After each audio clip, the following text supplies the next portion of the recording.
let's go ahead and get started. Okay, stream is Okay. on. Welcome to Scripting Office Hours. Today we have so much content. It's going to be really fun.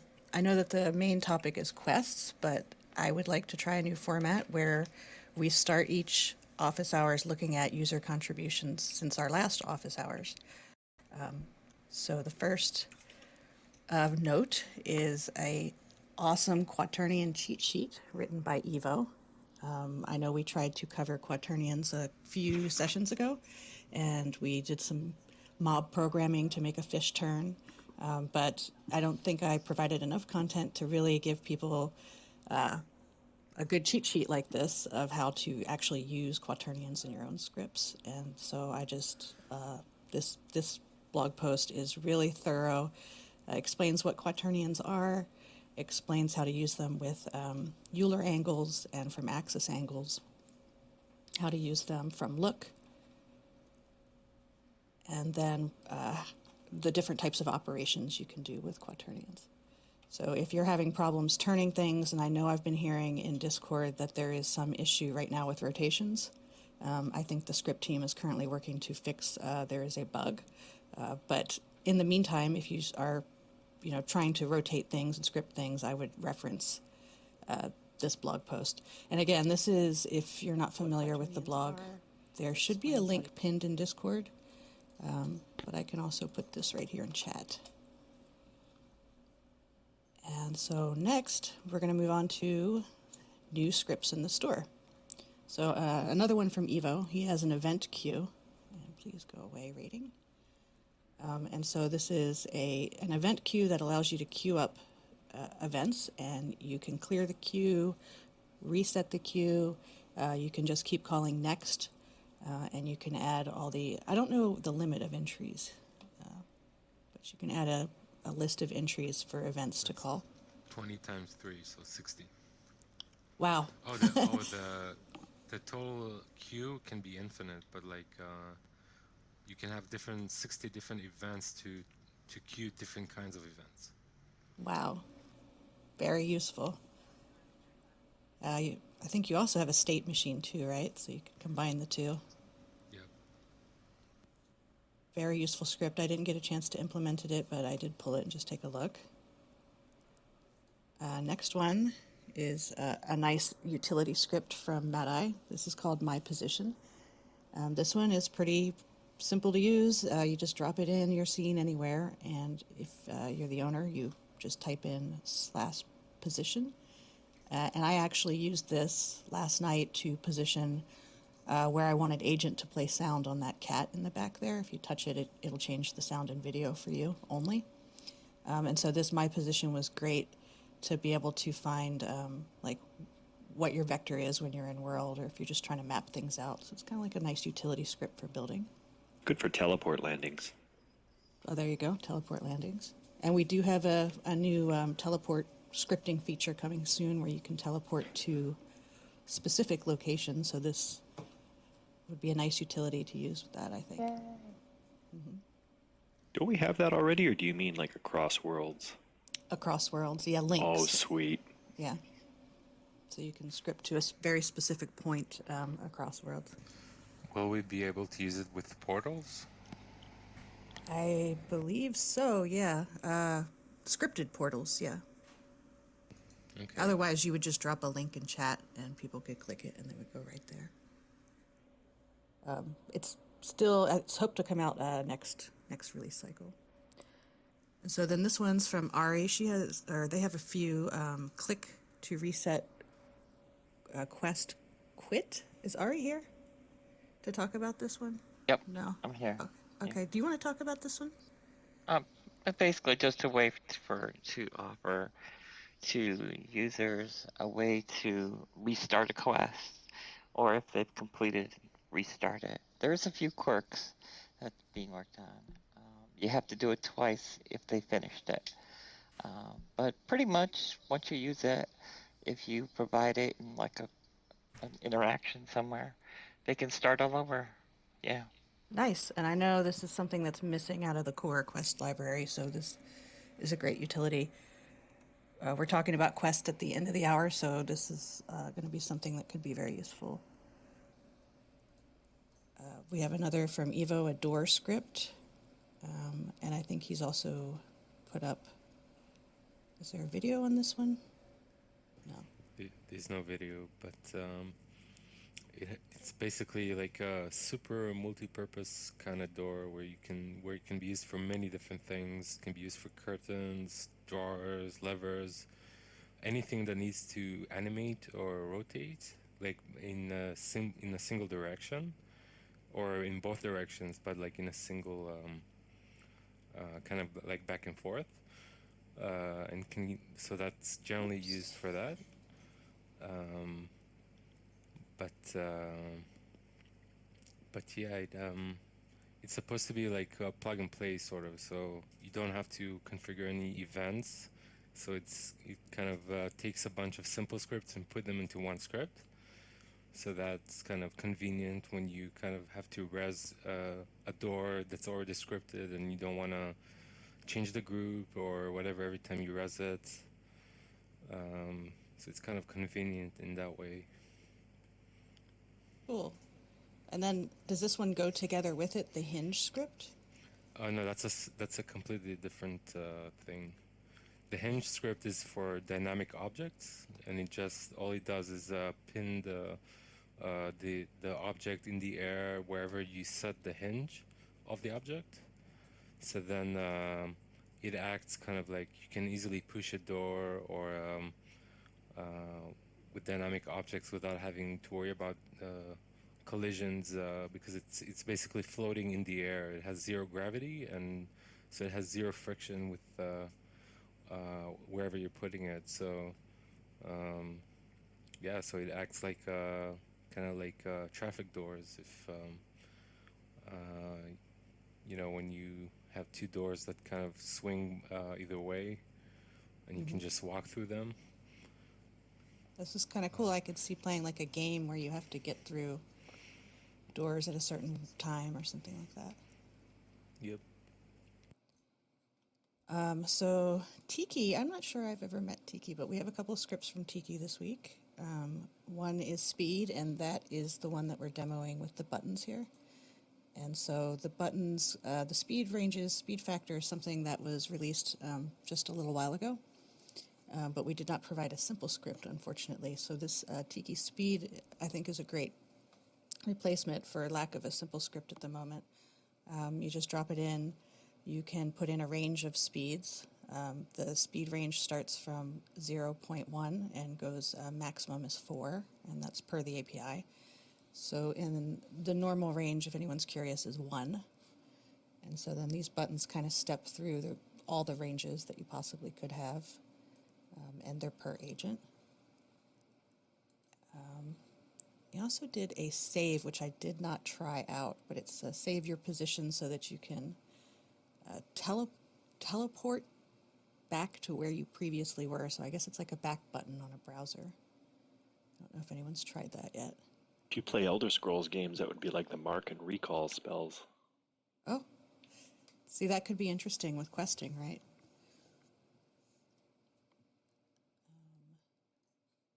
And then we have 2 more from Ari, and these I thought were really great. There were demos on the Discord last weekend. Yeah, these have been, people have been asking for these, and so these are awesome. One is mesh visibility. So you can, is this per mesh as well, Ari? Like if you have The way that works is that you can put them in individual items and have them respond to a simple script event, or you can just put the script in one place and copy references to all the meshes so that all the meshes in that list will respond to the visibility simple script message or not show message.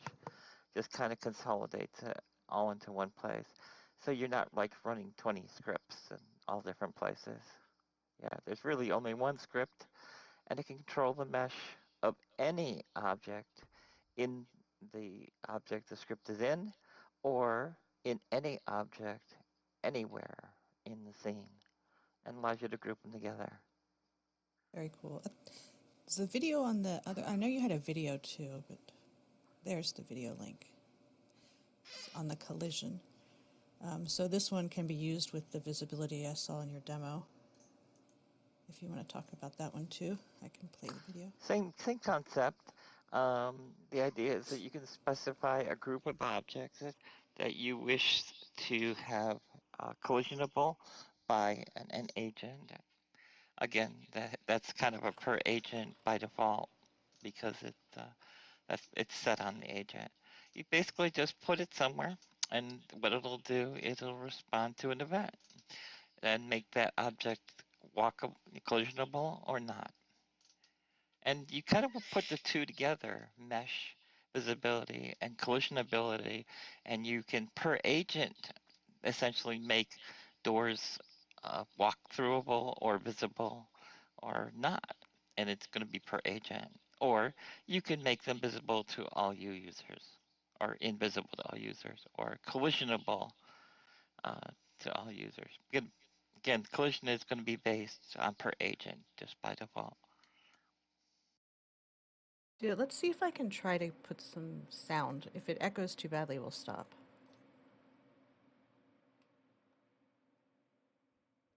Is sound playing?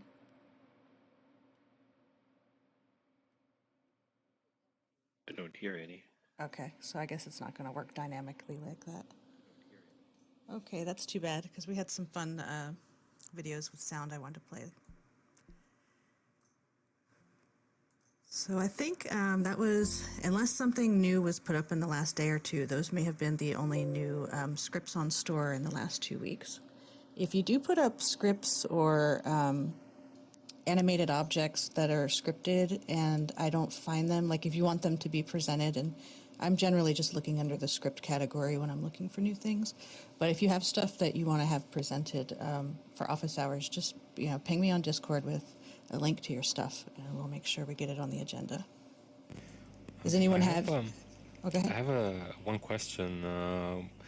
My quaternion guide at the start, there's a section there where it gives an implementation of slurp. And that's kind of a really useful function in general for quaternions, and I'm wondering if you guys can take a look at it to include that into the native script API, so that because it's super handy. Like if you're animating rotations, generally if you use a mover API, it does it for you, but many times you need to kind of rapidly update the direction or something while it's animating, so you have to do it in steps. So this is kind of really handy for that. So, and it's a known function for quaternions in general, so I'm just I hope you guys can consider implementing that. I will ask Kelly what he thinks about pulling this in. I'll ask him after this meeting. And I'll let you know on Discord what he says. Cool. Does anyone else have anything they might want to share? I can pull it up. Okay. Well, we'll talk about internal things that have been done in the last 2 weeks. Stuff that we are expecting to release in the next release. I think we talked about this a little bit last time, but I actually got some pre-documentation that I can share. And so this has to do with error modes. And I know that someone in Discord this week was talking about having problems with error modes looking all the same or confusing. So now we're going to have actually error modes where you can have relaxed, strict, or default, which is kind of like what you have now. And you can set your error modes so that you can, without crashing, or you can catch exceptions. And then there's the relaxed mode, which will just not throw any exceptions at all and just let things go through. And strict, obviously, will crash everything every time there's an error. And so we did have an internal office hours or hackathon last week, and so some cool scripting things came out of it. I'm sad that the sound doesn't work because one of the videos has some awesome sound, but we'll start with this is called Lunch Simulator. This is actually it's live on the Atlas right now. You can probably find it by searching for Lunch Simulator. This is just a game. Somebody wanted to see how easy it was to write a game with our scripting API. So they spent the week making this cool game where you punch in to start it. So if you go there and you're not sure how to start the game, you take the time card and you have to punch in. Once you punch in, you have customers, hungry zombies that are coming to get you. And you have to build these sandwiches. And once you build a sandwich, you feed the customer by throwing it at the customer. And some customers have beer bottles over their heads, and that means you can satiate them by throwing a beer at them, which is down in the basket. This is a VR-only game at the moment. We tried to play it in desktop, a few of us, and figured out it's not a desktop playable game. But it is actually more challenging than it looks. It looks pretty challenging in this video. You think it's easy just to make some sandwiches and throw them. For me, the hardest part was hitting the zombies. The sandwiches were okay. Another one, and this is the one that I wish we had sound for. This is Bubble Wand. I'm going to have to turn the sound off for myself. This is a bubble wand gun that Torley and Zephos... Zephos, are you here? Yes, I am. Do you want to talk about it? Certainly, yeah. The Bubble Wand and Bubble Gun are two new features that are used. They use entirely simple scripts for their method. Mostly simple dispenser tied to hotkeys. Essentially, it works by shooting out these bubbles. The bubbles are billboards, so they all kind of look the same, but at the same time, they're a lot more efficient than using tiny little polygons, right? And using other shaders, right? So it's a simple mechanism in effect. Basically, you press down the hotkey, and the wand version of it is like a flamethrower. It just kind of spreads out bubbles, and there's different variants. So it kind of randomly picks which bubble to shoot and just kind of blasts it out. When it shows the gun, I'll talk a bit more about the gun.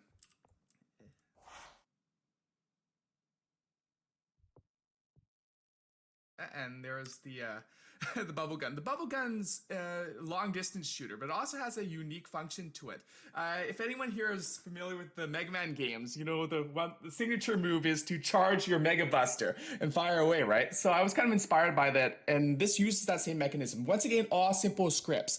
And what it does is it has a timer that checks to see if 3 seconds have passed. If 3 seconds have passed, it's using the charge function now. It shoots the gigantic version of the bubble, and this bubble is a much stronger, denser version of it that can bowl over things. So it has like 10,000 density, and people can jump on top of it, and it's basically equivalent to a giant steel ball.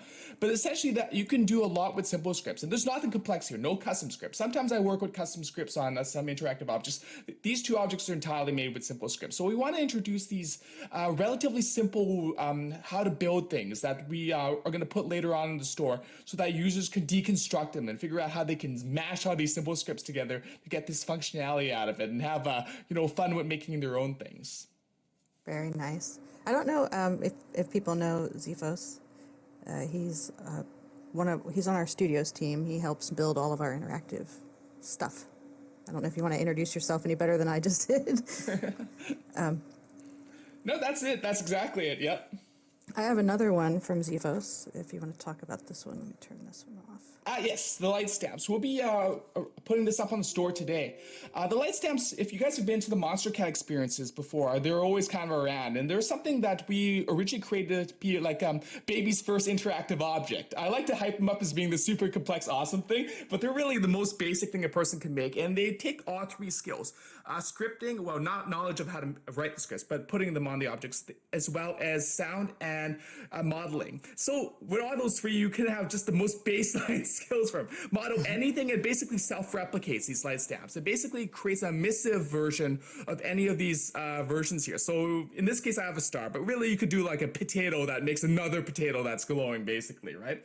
And all it is using is a similar tech to the bubble tools, where it's using a simple dispenser hooked up to a simple hotkey. And when you press basically trigger on the simple hotkey, it basically, well, I should wait till it actually gets to the part in the video where it does this. It the object itself is a dynamic holdable, but the object it produces has no collision. It's just an emissive static object that's just there, kind of hovering in the air. And of course, there's a time map, because if we don't delete these things eventually, it overloads the experience and things start to go haywire, which is what I got a reputation for with some of my earlier objects. It's like, did you put a limiter on that? It's like, yes. Because so traditionally I've if you guys ever seen my Waku Waku hammer, which was the first object I made in Sansar, it's a hammer that shoots at flower petals, Japanese, sakura petals, right? And it crashed the experience 10 out of 9 out of 10 times. I was going to round it off to 10 out of 10. You could probably round it up to 10 out of 10 times, actually.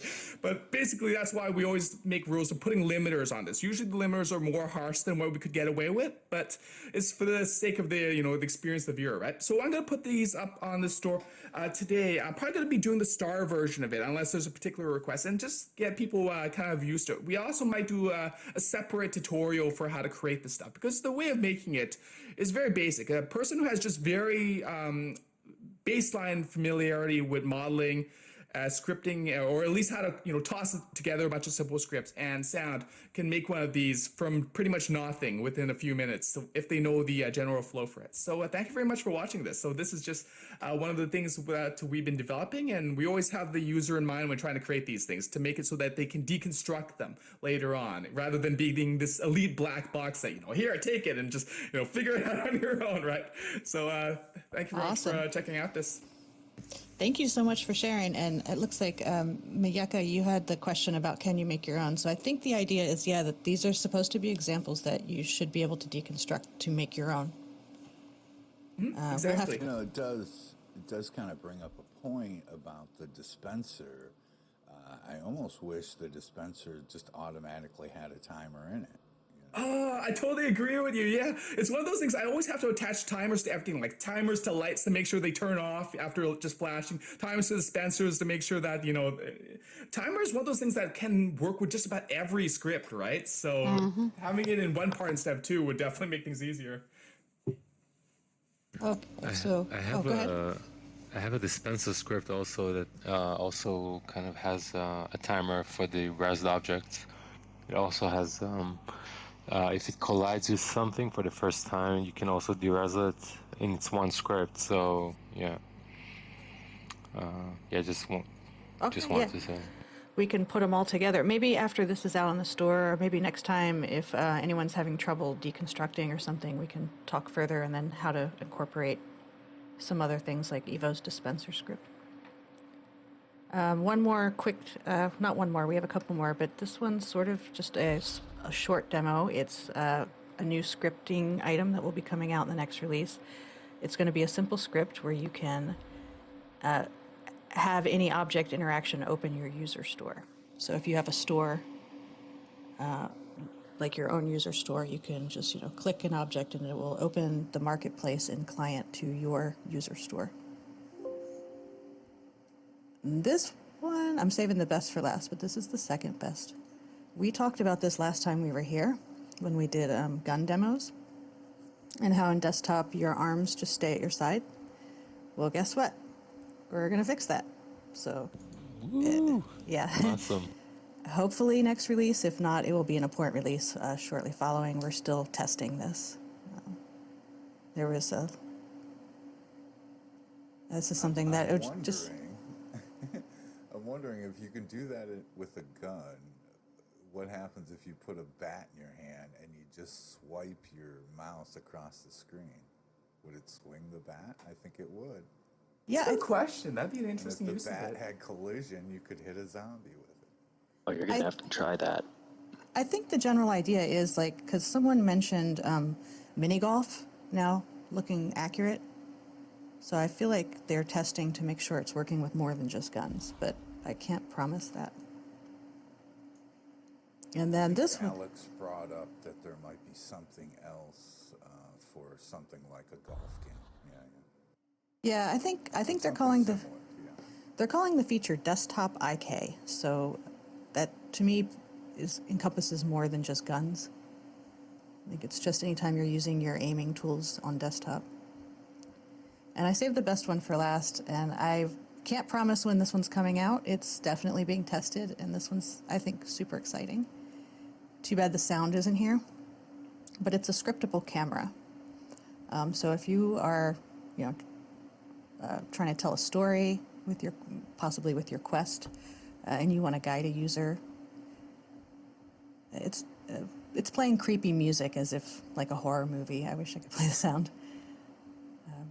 And like a howling of the Controlling moon. The user's camera? Yes, yeah, it's a scriptable camera. Really?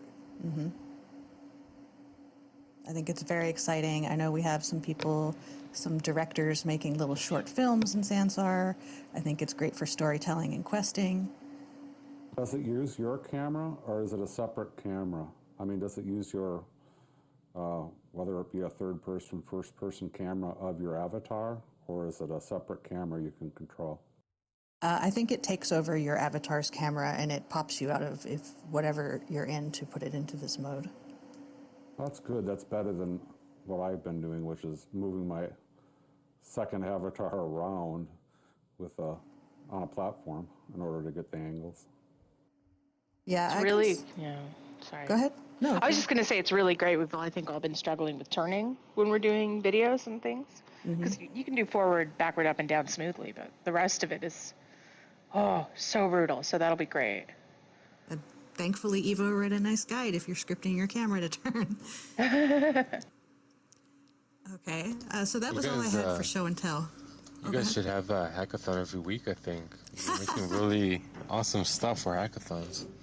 I think a lot of engineers said that internally as well. We would like to have more of these. We'll see how it goes. Yeah.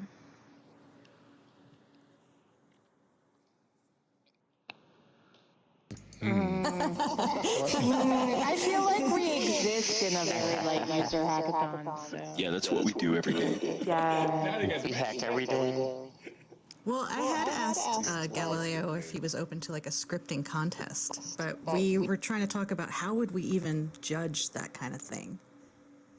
So, yeah, I mean, I'm not sure. So my idea was a scripting contest for people that put interesting scripts into our GitHub repository. We give you some sort of prize. Probably Galileo's the master of giving prizes for contests, but he's open to it. We just have to figure out how we would like to do something like that.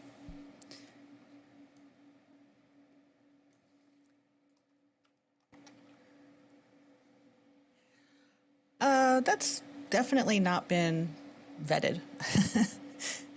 Yeah.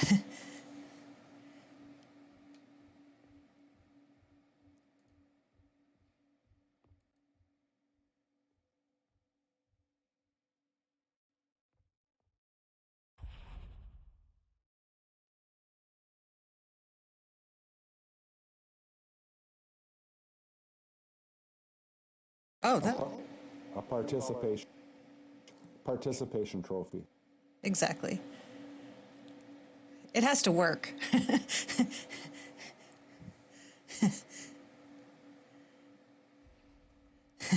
Is it a really big trophy with a density of 10,000?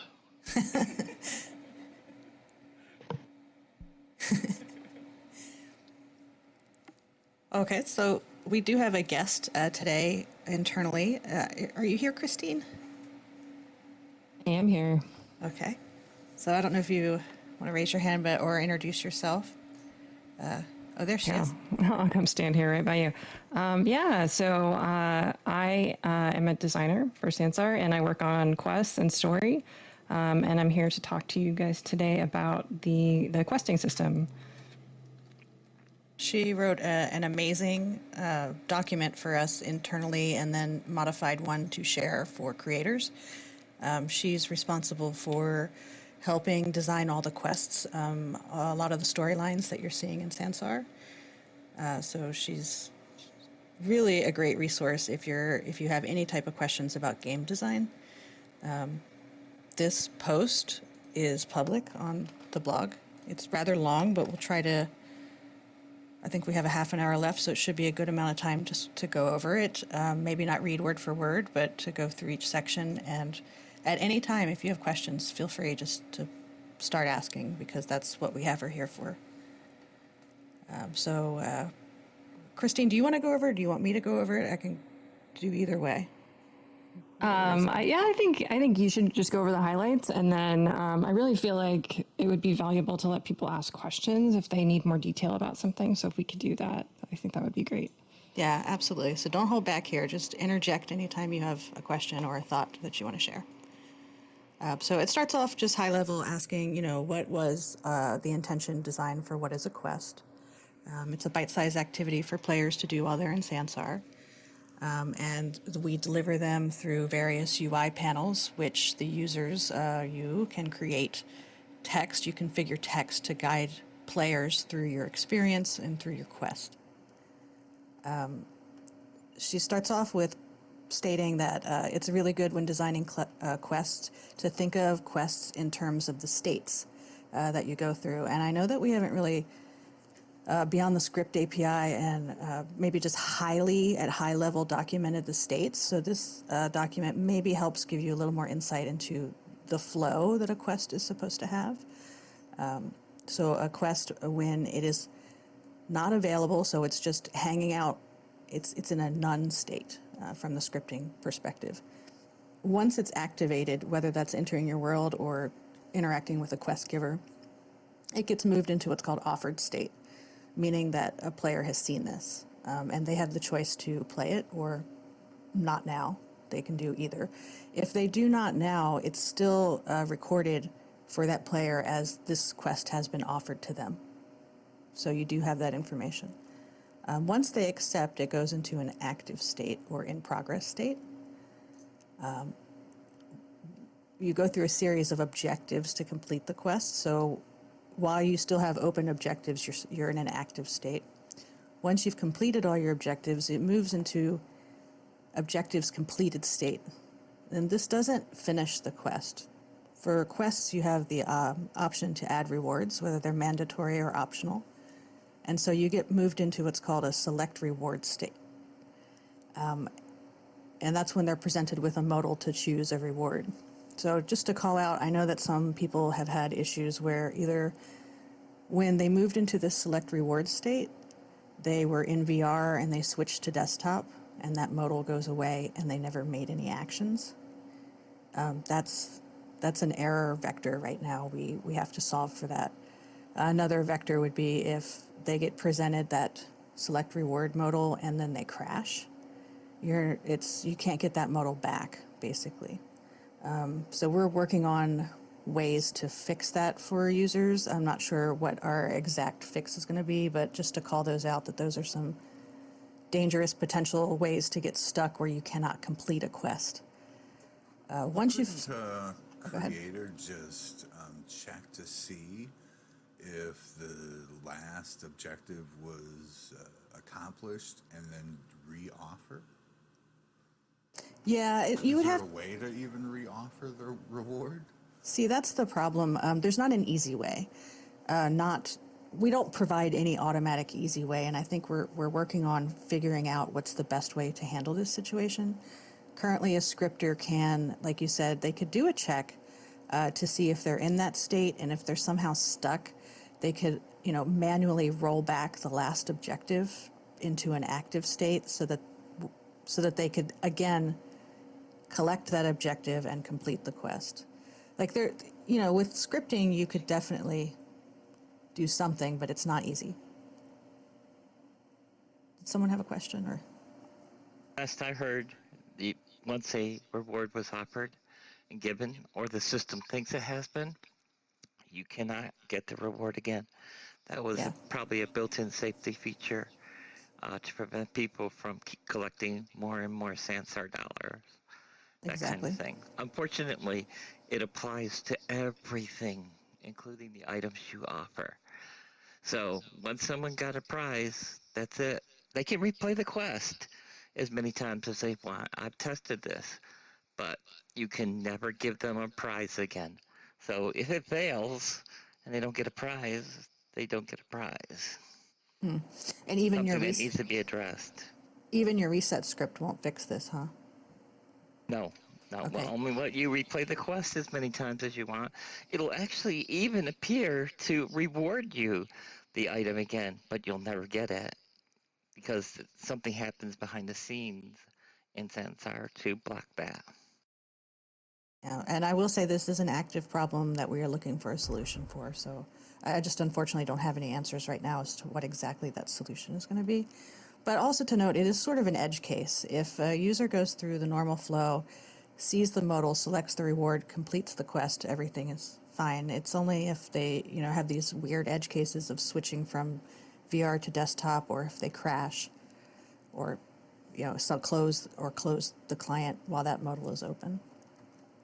I think the way the quest system works too, as a creator, it would make sense to give them many different rewards and have them come back and replay it to get those.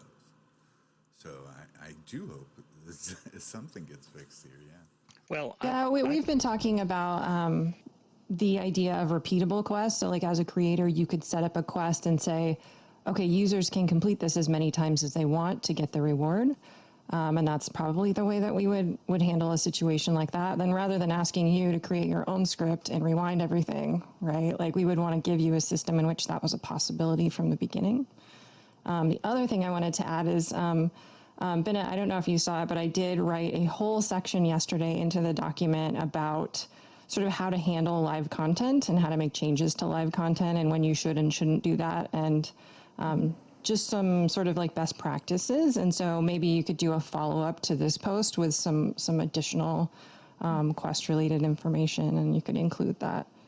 I think the other thing is about, I realize that monetarily you've got to block people from getting rewards twice, experience points as well, but to consider the option of just simple redelivery of when items are given as rewards, so the strict policy can still be in place, but if I'm giving you a hammer, and I can give you a hammer again or whatever. Yeah. I think items are safe to do that with, and we've separated those in our software design so that items and money and XP are separate.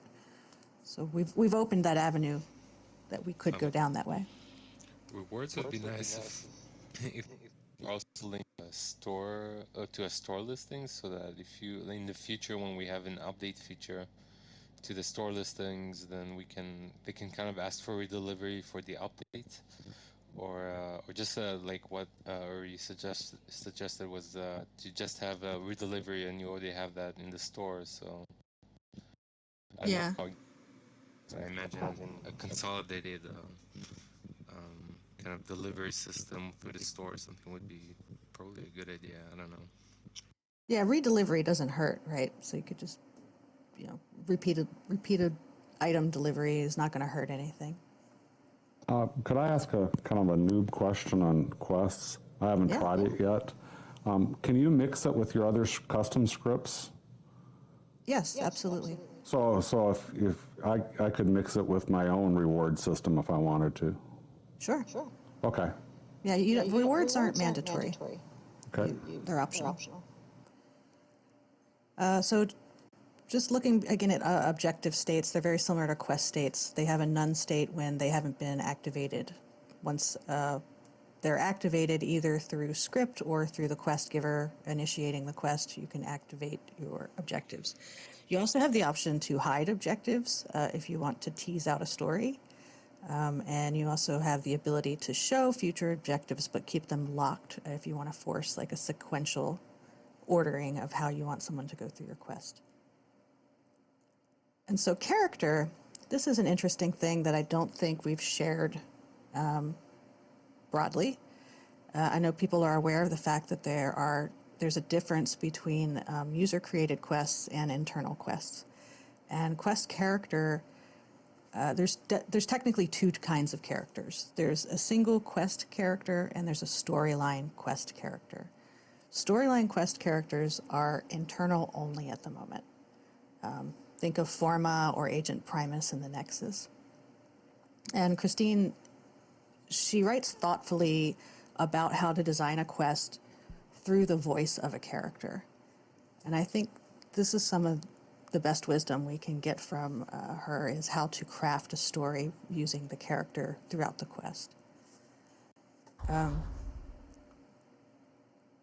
think it might be confusing in some of the API points or some of the scripting where you're seeing things that don't make sense, but I think it's to give the ability to tell a storyline, which is just like a sequential listing of quests. And we do plan on billing that out. We just don't have a specific date of when we can give that to users. And so building on the idea of telling stories. Oh, did someone have a question? Sorry, I did. I forgot to unmute my mic. Okay. So with the character, will that include a storyline going over several experiences potentially? Like with the ability, say we have chapters, to block someone from anywhere getting to, say, the second one until they've completed the first one? So yeah, have you played, I think good examples of this are, like the avatar scan quest that Primus gives, where he sends you to a whole bunch of worlds one after another. That's actually all one storyline, and it's all connected. And so yeah, a storyline actually allows you to decide for each quest what order they go in, and then which characters give and then complete those quests. And it's done really, really easily. You just add entries to the storyline that contain the quest information, what needs to have been done before that quest, and then who gives it, and then how you complete it.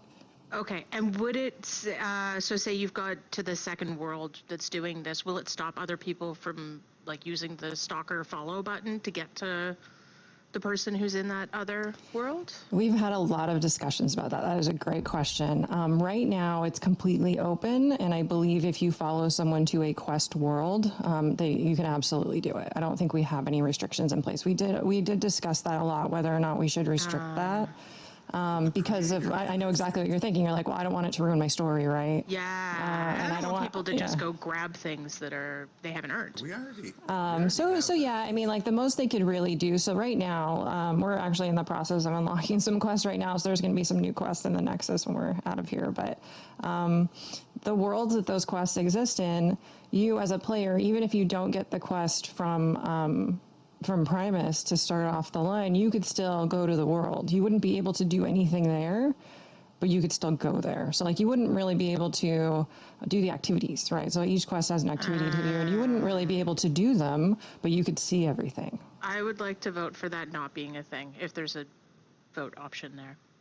Yeah, I think there's an argument for both things, right? Like, and it's the kind of thing where I would love to be able to offer that option to people, right? For people that want to sort of save their content and have a reveal. Yeah. That was kind of one of my thinking behind the mesh invisibility and collidability, grabbability, that kind of thing that I was doing.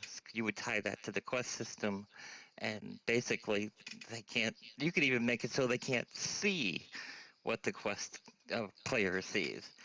So that was what I was using it for. So. I can put the entire experience on your script, so they just show up and it's a gray grid. you could. It'd be pretty big script. It seems extreme. In theory, but in theory, like all the quest objects, you could make them invisible, and you could make them uncollidable, which makes them uninteractable. You could do it. They just see a blank scene, but none of the questable items interact. You could do that right now. We have a social world, so I mean, yeah, you can make a game that way, but in a social world, when a player plays with something, don't you want all the other players to see it? No. No, I don't. I don't. You do. I don't. We also do have a feature to block people from teleporting to wherever they want in an experience. So I was going to say, could you make a teleport bouncer on the spawn? Which is like, if someone comes in and they're not at the level, you bounce them somewhere else. Yeah, You can, but there's not a whole lot of communication as to what's going on. So that's why we talked about that as a solution. Like, okay, if someone goes into this world before they're at that point in the story, should we boot them out of there? Yes. And there wasn't a whole lot of player communication, and we felt like that might be confusing for people that are just like, oh, I'm just trying to get to my friend, and all of a sudden, like, I went into that world, and then suddenly I was loading again, and I went somewhere else, and there wasn't a whole lot of way for us to explain what was happening. So what we have done here and there is you can actually set up like trigger volumes that bump people from moving forward into a space. And one of our quest areas actually employs that, so that you can get into the world, but you can't proceed. You can't go anywhere because the character bumps you backwards if you try to. Right. We got stuck in there with Bowden one day. Yeah. Okay. Some nice creative solutions. Okay. Cool. That would work. That would work. Yeah, so just try to come up with things like that where you can kind of get around it. We talked for a while about putting conditionals on portals, so that, like, you couldn't actually use a portal and you couldn't go to a place unless you met conditionals, but it would require a lot of UI, it would require a lot of, kind of behind the scenes work, and so that's sort of been put on hold as well. So yeah, we've come up with very creative solutions to get around these things.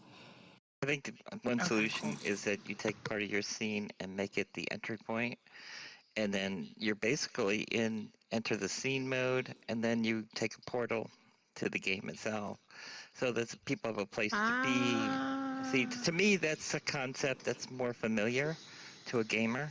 There's like a game room where Like a lobby. that's a social place. That's a place where you chat.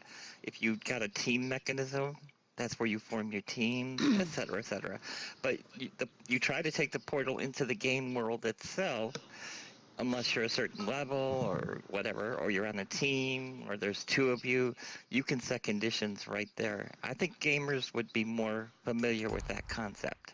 That's what Scurry Canyon does. Well, the river has it with that lobby area too. So yeah, okay. Good solutions, guys. I feel better about that. Thank you. Cool.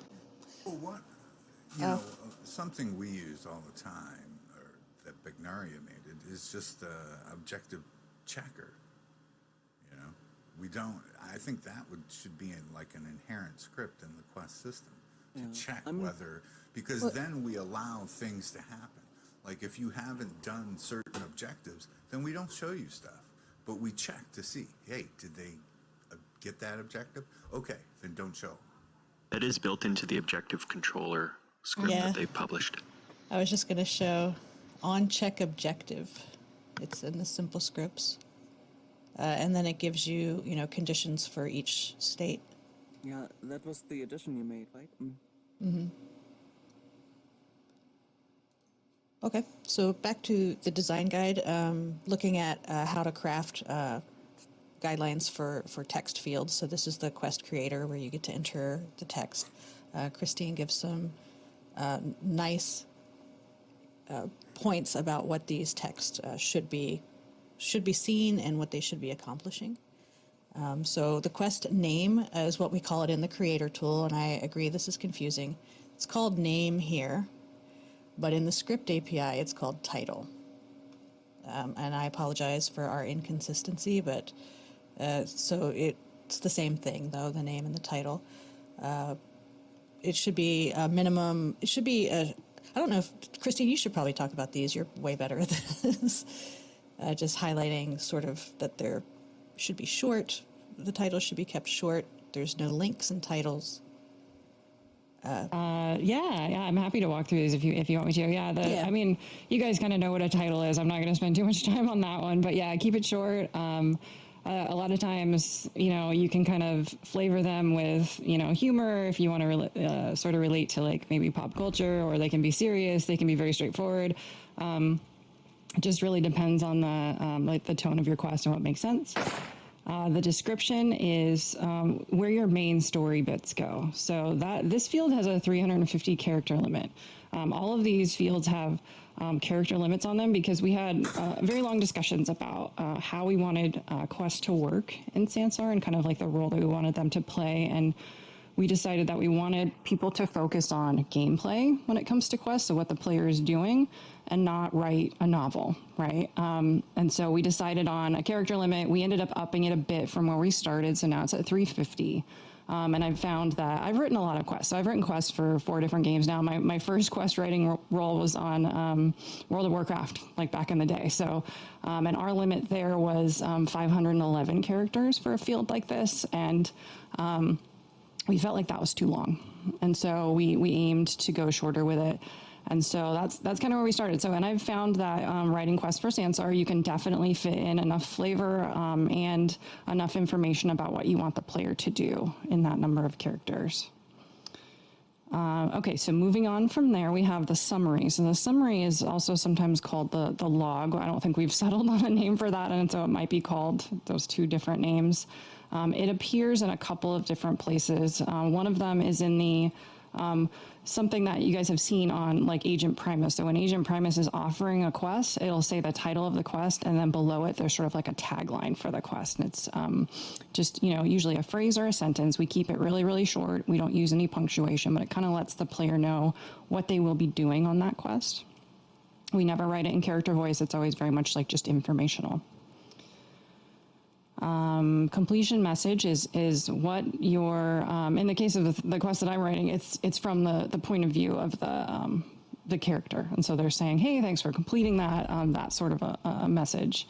You can really, you have a lot of liberties here as far as like what you want this to say, depending on how your story works, right? Like maybe your character that you're working with isn't happy that the player finished, right? And so you want to, convey something totally opposite of that.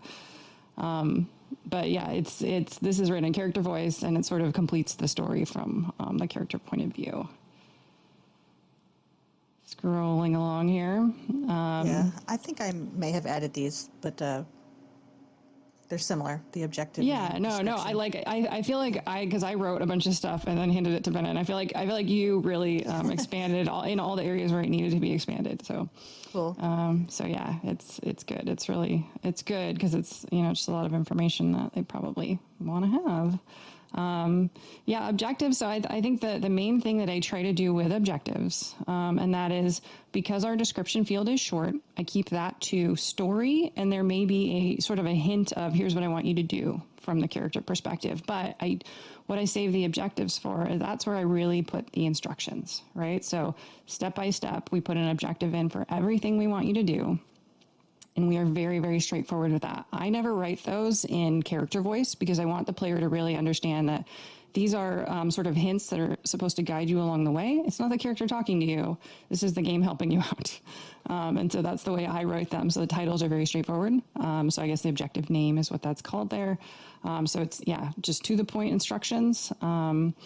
Links do not work in the title, but they do work in the description. So if you want to say, hey, go to the Nexus, or go to, whatever the name of your world is, you can actually link that in there, and it will parse to the name of your world automatically.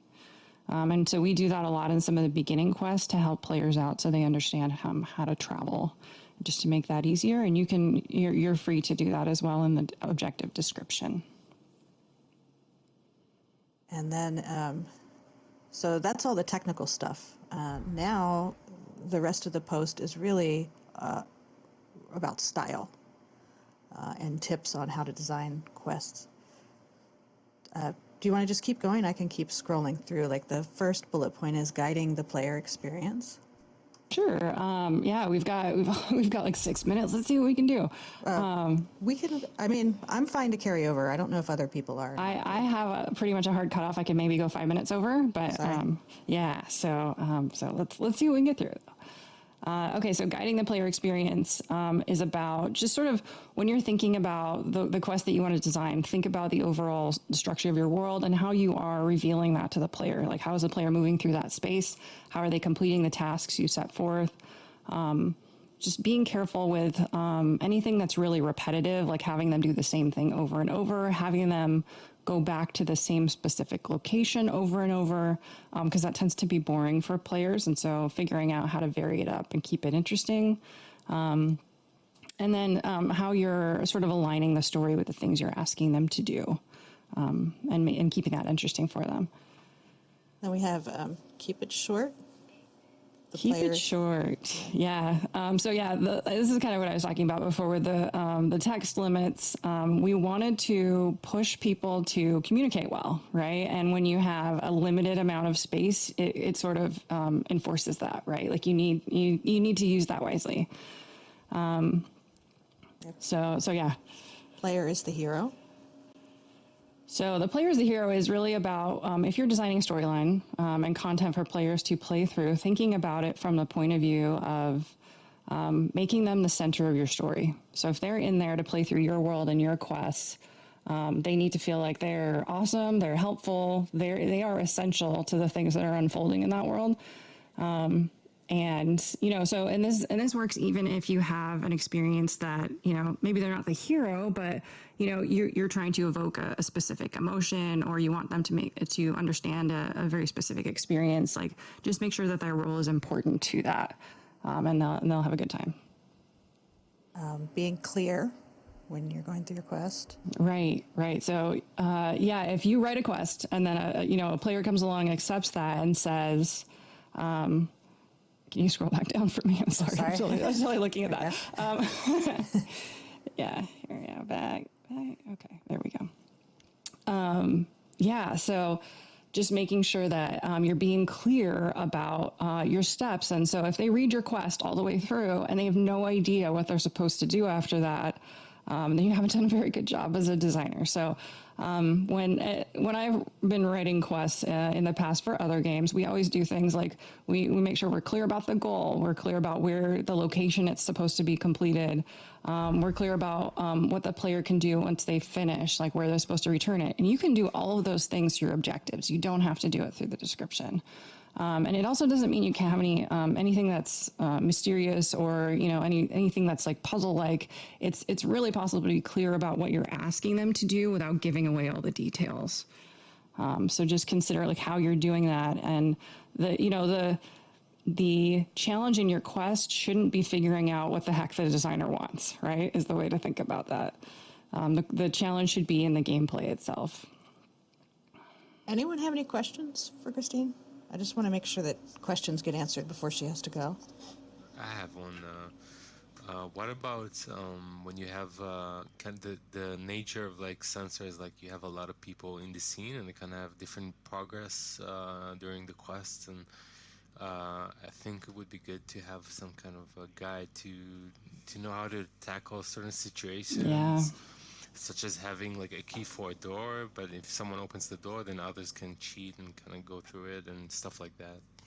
Yeah, I totally agree. Like, crafting content for a multiplayer space is it's a very complex problem. It's a very unique problem that, if you had a single player experience, you wouldn't have to think about all those things. I can definitely write up some sort of like best practices on that if that's of interest, and then give that to Binna next week. But I don't know about it. Do they have access to the things that we have as far as the, because we have the ability to look at the player state and sort of change visuals based on, like we can make things visible or not. Yeah, if they have that, they can. Okay, yeah. So we're using that a lot in the story quests, and the story quest that just went live right now, because I saw all the worlds just go live. So that stuff is up. We're using that all over the place. So you'll notice that as you play through the story, visuals in the worlds will change and things will change. And you'll be able to see some things, and then those things will be gone, or different things will appear. Things will become accessible that weren't before. And so you have to get really clever with how you're using sort of that scripting, and because you can do that. There are some issues that are going to remain, such as like, okay, well, if I want this one door in the middle of my experience and it has a key, and I want people to have to go get the key and work together to do that and then unlock the door, that's really hard if someone comes in halfway. And so like the way I think we would handle that internally is to limit the number of people that can come into your experience, and, sort of like the shooting gallery. When you go into the shooting gallery, not everybody can go in there, right? Like only 2 people are allowed per instance in that shooting gallery. I don't know if that's something we're ever going to turn player facing, but that's usually the way that you would handle that. It's similar to the blocking strategy. Yeah. And also kind of like what kind of stuff is not possible in this kind of setting and stuff like that, to know what to avoid. Yeah. Sure. Well, it is 11. If you have to go, I'm free to stay. I think we can get through those last 2, I bet, and then you could do the I live did add stuff the going with them. live stuff last night, so I can go through that. Great. Yeah, you can walk through that. So let's do the last 2 in the list there, and then I'll hop out of here. Okay. Go ahead.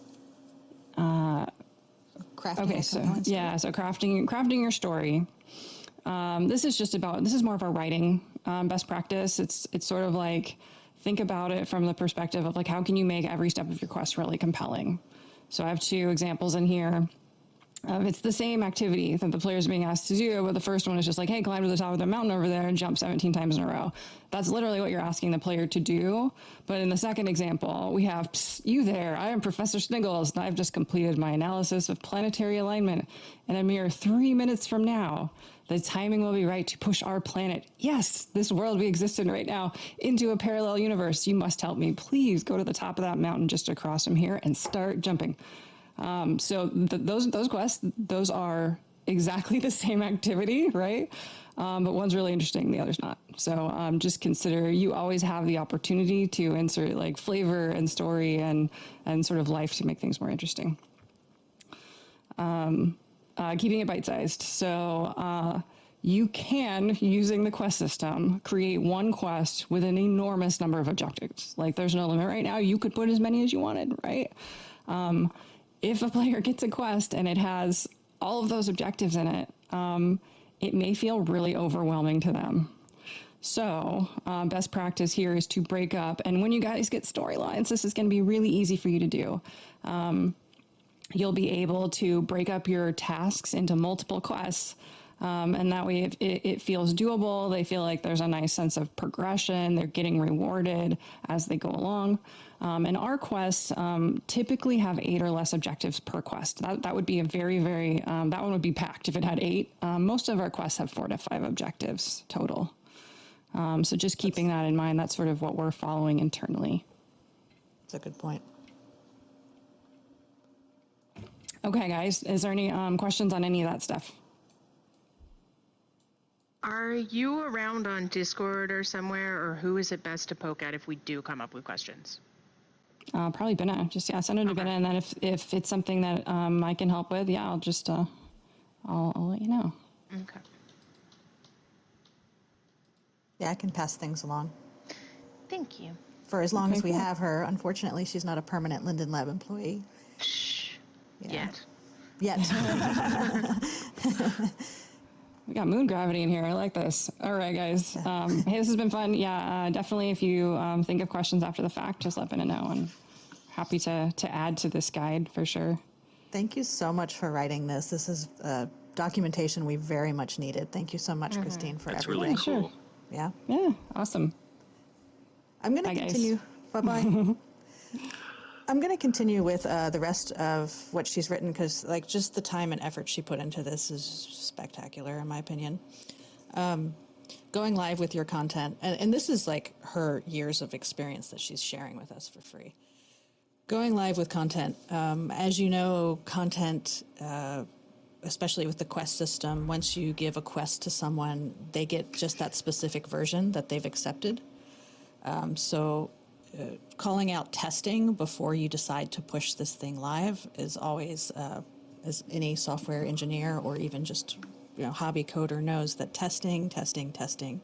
You have to understand that your happy path, the way you envisioned someone to go from A to B is not almost ever going to be the way a user is going to do it. So try to break out of how you were thinking about the quest should be done, and if you can, employ someone who has no idea what a quest is and just watch how they do it while you're testing.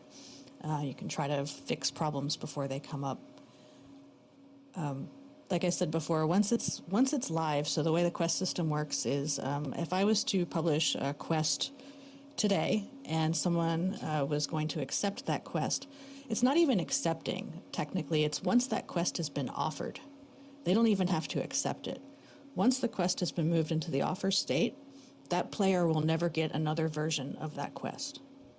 So even if you make changes, they'll never see it.